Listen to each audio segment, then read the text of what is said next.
നാട്ടിൻപുറങ്ങളിലെ കല്യാണങ്ങളിൽ ഇന്നും സുപരിചിതമായ ഒന്ന് തന്നെയാണ് ഇലമുറിക്കലും തുടക്കലും. കല്യാണത്തിൻ്റെ തലേന്നാണ് ഈ ഒരു ചടങ്ങിന് കല്യാണ വീട് സാക്ഷ്യം വഹിക്കുന്നത്.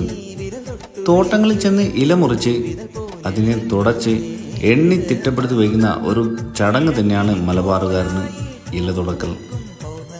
ഇവന്റ് മാനേജ്മെന്റും കാറ്ററിംഗും കൊടികുത്തി വായുന്ന ഈ കാലഘട്ടങ്ങളിൽ നാട്ടിൻപുറങ്ങളിലെ കല്യാണ വീടുകളിൽ ഇട തുടക്കലും പാചകങ്ങളും ഇന്നും സജീവം തന്നെ. മലബാറുകാർ കല്യാണം ഉത്സവമാകുന്നതിന്റെ മെയിൻ കാരണങ്ങൾ ഇതുപോലെയുള്ള ഒരുപാട് ചടങ്ങുകൾ തന്നെയാണ്. പരസ്പരം ഊക്കിയും സൊറ പറഞ്ഞും കട്ടനും പലഹാരവും കുറിച്ചുകൊണ്ട് ആസ്വദിച്ച് ചെയ്യുന്ന ഒരു കല തന്നെയാണ് ഇല തുടക്കൽ.